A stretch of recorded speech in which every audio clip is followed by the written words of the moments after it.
자, 교재 19페이지 볼게요.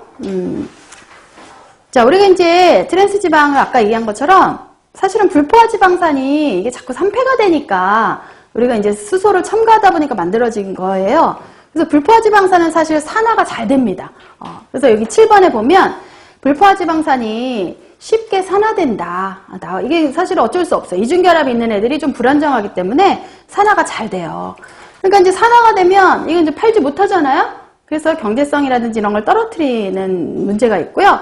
또 하나, 이 산화된 지방 같은 경우는 먹으면 뭐 세포막의 파괴나 뭐 노화라든지 압류발 뭐 등등에 굉장히 안 좋을 수 있어요. 그래서 가능하면 산패되지 않도록 저장을 해야 되고, 또는 산패된 지방은 또 드시면 안 돼요. 예. 그리고 이제 또 하나, 우리가 이제 산화라는 거를 사실 막아주는 거가 항산화잖아요. 그죠? 막아주는 거. 산화를 막아주는 대표적인 비타민이 있는데, 특히 이 지방과 관련해서 항산화 비타민이 E가 그 이중결합이 있는 이 불포화지방산, 이중결합에 산화를 막아주는 게 비타민 E예요. 이중결합에 특히 산화를 막아주는 비타민 E가 있는데, 그래서 이런 것들을 우리가 항상 이 불포화지방산을 많이 먹잖아요. 그러면 산화를 막아주는 요 섭취가 늘면 항산화인 비타민 E도 섭취를 같이 늘려주는 게 굉장히 좋아요. 왜냐면 얘가 불포화지방산의 산화를 좀 막아주니까. 근데 여기에서 하나 좋은 거. 우리가 보통 이제 많이 먹는 불포화지방산, 즉 그 식물성유를 많이 섭취하는데 주로 이제 뭐 종자유라고 그러죠. 식용유들은 이제 종자유, 씨에서 이제 짠 기름들을 많이 먹잖아요.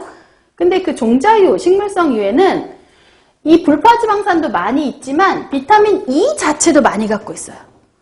그래서 이걸 우리가 뭐라고 하냐면 자기 보호 메커니즘을 갖고 있다라고 얘기해요.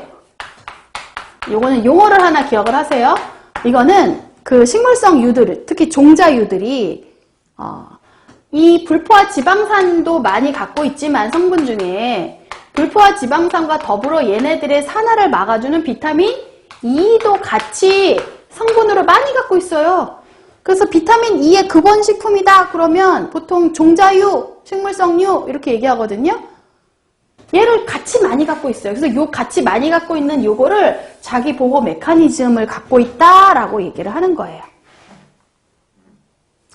자, 그리고 이제 지질의 섭취 기준 볼까요? 얼마나 그럼 적당하게 우리 건강에 적당하게 좋은 게 어느 정도냐? 지방도 에너지 적정 비율로 얘기해요. 탄수화물도 55에서 65 정도를 탄수화물로 먹어라 그랬죠? 지방도 우리가 하루 먹어야 되는 에너지의 약 15에서 30%는 15에서 30% 일반적으로 우리가 이제 성인한테 얘기할 때 15에서 30%는 지방에서 섭취하는 게 좋다 이렇게 얘기해요. 에너지의 약 15에서 30% 정도가 지방에서 섭취하는 게 가장 적정하다.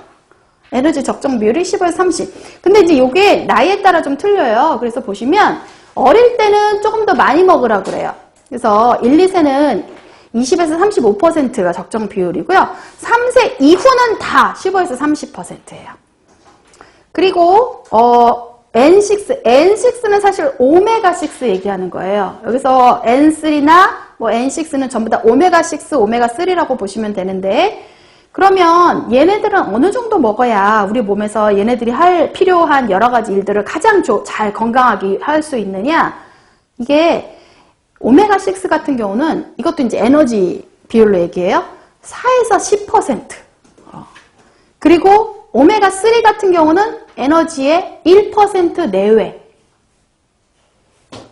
그래서 오메가6가 4에서 열량의 한 10%는 오메가6 지방산, 그리고 오메가3 같은 경우는 1% 내외 정도 먹는 게 가장 좋은 섭취 비율이에요. 그러면 사실은 보면은 비율적으로 보면 얘가 4에서 한 10대 1 정도로 섭취하면 좋은 거죠. 오메가6와 오메가3 섭취 비율로 보자면. 이건 이제 에너지 적정 비율로 표현한 건데, 얘하고 얘를 그럼 어느 정도 양의 비율로 먹으면 좋은가? 4에서 10대 1 정도라고 생각하시면 돼요. 자, 포화지방산이나 트랜스지방산 같은